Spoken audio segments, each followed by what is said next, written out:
kalau menjawabnya itu dengan kenyataan. Apakah saya ketika mengelola Jakarta diskriminatif? Apakah ketika saya mengelola Jakarta memberikan perlakuan yang tidak adil?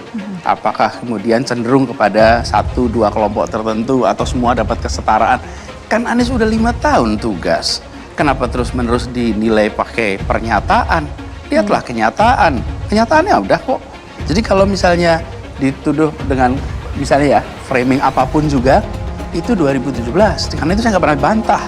Tidak membantah, tidak mengkoreksi. Kenapa? Saya cuma minta, ya Tuhan beri saya umur panjang supaya 5 tahun ini selesai.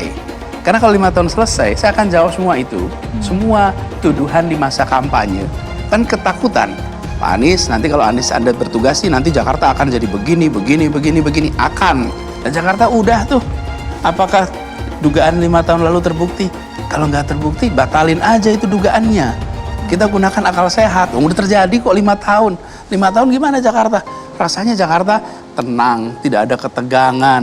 Jakarta damai, suasananya suasana guyup. Itu kan dibangun 5 tahun ini. Kan nggak kelihatan. Saya sapa semuanya, komunikasi dengan semuanya.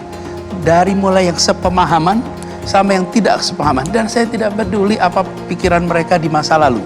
Saya sering bilang begini, I'm not asking you to like me.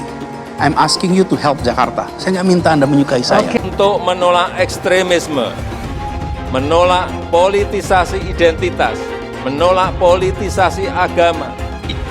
Yang sebenarnya ditolak itu kan adalah bermain dengan politik identitas, bukan tidak mengakui identitas politik. Nah, poinnya sebenarnya menurut saya adalah di sini akan terlihat ya bagaimana kemudian tim sesnya dari Mas Anies atau Mas Anies sendiri memposisikan dirinya yang salah satunya kita tahu sebagian kalangan mengatakan ada dosa sejarah dari Mas Anies ketika bermain dengan politik identitas di Pilkada DKI. Terlepas perdebatan seperti apapun, tapi di sini situasi jadi menarik. Kalau kemudian dari betul asumsi seperti itu dan kemudian sebagian pendukungnya ingin mencoba menggunakan kembali tarungan dengan menggunakan politik identitas, itu malah bisa menjadi backfire buat Mas Anies sendiri. Ketika ada upaya untuk mengkapitalisasi politik identitas, yang bisa diserang sendiri adalah Mas Anies dengan isu pri non pri atau istilah Arab yang dalam artian tertentu kemudian bisa dianggap menjadi dikotomi antara pri dan non pri tadi. Di situ menurut saya yang menarik. Kalau terkait dengan untung atau ruginya, saya pikir tadi Mas Burhan sudah menjelaskan ya. Di satu sisi dia kemudian bisa menjadi insentif, tapi sisi lain ketika masuk dalam isu tertentu, termasuk dalam isu bagaimana mempertimbangkan basis pemilih Islam secara lebih spesifik, basis pemilih tradisional dan lain-lain, itu malah kemudian menurut saya bisa menjadi backfire.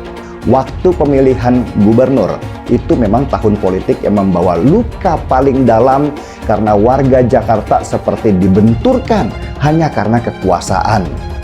Dan Anies menang karena menggunakan masjid-masjid sebagai benteng penyerangan untuk memenangkan pertandingan. Tapi pada saat yang bersamaan, politik identitas itu bisa nampak cukup mengerikan dan menakutkan. Politik identitas itu menjadi positif, ya. Kalau kita mengacu pada gerakan-gerakan politik perubahan sosial di berbagai negara, politik identitas itu misalnya menjelma sebagai sebuah gerakan perempuan ataupun gerakan-gerakan kelompok minoritas, kelompok kulit hitam dan seterusnya dan seterusnya. Di kita politik identitas ini seringkali digunakan hanya mau pemilu. Tapi untuk gerakan sosial, gerakan perempuan, gerakan minoritas itu jarang kita bicarakan. Kenapa saya sebut politik identitas itu adalah suatu hal yang positif? Karena dia tujuannya adalah untuk membebaskan sesuatu yang selama ini dimarginalkan secara politik diperjuangkan di ruang publik. Dan secara alamiah memang kita tidak ada perdebatan apapun, Mbak Putri. Kita datang ke TPS karena misalnya memilih calon tertentu lebih suka karena dia perempuan. Nggak ada soal. Orang datang ke TPS misalnya dia mencoblos karena dia orang Jawa ataupun non-Jawa, tidak ada soal. Atau dia datang ke TPS misalnya kelihatan agamanya lebih bagus ketimbang yang lain, tidak ada persoalan. Itu politik identitas kita selama ini dan tidak ada persoalan apapun. Yang menjadi persoalan adalah ada 2 kasus besar tentang politik identitas yang mengerikan dan agak sulit untuk dilupakan oleh orang. Pilkada Jakarta 2017 dan Pilpres 2019 itu nyata di depan mata. Bagaimana kita melihat bagaimana di antara tim sukses itu, relawan dan tim pemenangan mengatakan Jangan pilih capres tertentu karena dia tidak didukung oleh ulama. Sementara calon kami dekat dengan ulama. Jangan pilih mereka karena dianggap mengkriminalisasi ulama. Sementara kita adalah dekat dengan ulama dan seterusnya dan seterusnya. Pantesan Anies Baswedan dicap politik identitas. Said Didu bongkar tujuannya. Mantan Sekretaris Kementerian Badan Usaha Milik Negara BUMN Said Didu menyoroti cap politik identitas yang melekat pada mantan Gubernur DKI Jakarta Anies Baswedan. Hal tersebut ditanggapi Said Didu melalui akun Twitter pribadi miliknya. Dalam cuitannya, Said Didu mengatakan bahwa cap itu kerap disematkan ke Anies Baswedan sejak Pilgub DKI Jakarta 2017. Said Didu pun heran akan hal tersebut, lantaran menurutnya Anies Baswedan tidak berbuat demikian. Sejak Pilgub DKI 2017 sampai saat ini, kalian berikan cap politik identitas kepada Pak Anies. Padahal faktanya beliau tidak pernah melakukan hal tersebut. Sementara kalianlah yang melakukan politik identitas. Tutur Said Didu dikutip Suara Liberté dari akun Twitter pribadi miliknya _M Said Didu Kamis 8 Juni. Lebih lanjut, Said Didu pun mengatakan tujuan terkait cap politik identitas yang dilekatkan ke Anies Baswedan. Sepertinya hal tersebut dilakukan adalah untuk memojokkan kelompok mayoritas, tanda Said Didu. Sementara itu, sebelumnya Ketua Umum Nasdem Surya Paloh mengakui berat untuk menghilangkan cap politik identitas terhadap bakal calon presiden baca pres dari koalisinya itu. Berat ya untuk hilangkan, tapi hilang insya Allah bisa, kata Surya Paloh dikutip dari CNN. Meski demikian, Surya Paloh meyakini cap politik identitas yang melekat pada Anies perlahan luntur. Menurutnya, rekam jejak Anies selama menjabat Gubernur DKI Jakarta tak ada gejolak soal isu politik identitas.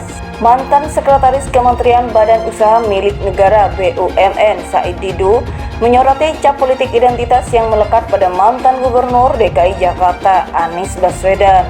Hal tersebut ditanggapi Said Didu melalui akun Twitter pribadi miliknya. Dalam cuitannya, Said Didu mengatakan bahwa cap itu kerap disematkan ke Anies Baswedan sejak Pilgub DKI Jakarta 2017. Said Didu pun heran akan hal tersebut, lantaran menurutnya Anies Baswedan tidak berbuat demikian. Sejak Pilgub DKI 2017 sampai saat ini, kalian berikan cap politik identitas kepada Pak Anies. Padahal faktanya beliau tidak pernah melakukan hal tersebut. Sementara kalianlah yang melakukan politik identitas. Tutur Said Didu dikutip Suara Liberté dari akun Twitter pribadi miliknya _M Said Didu Kamis 8 Juni.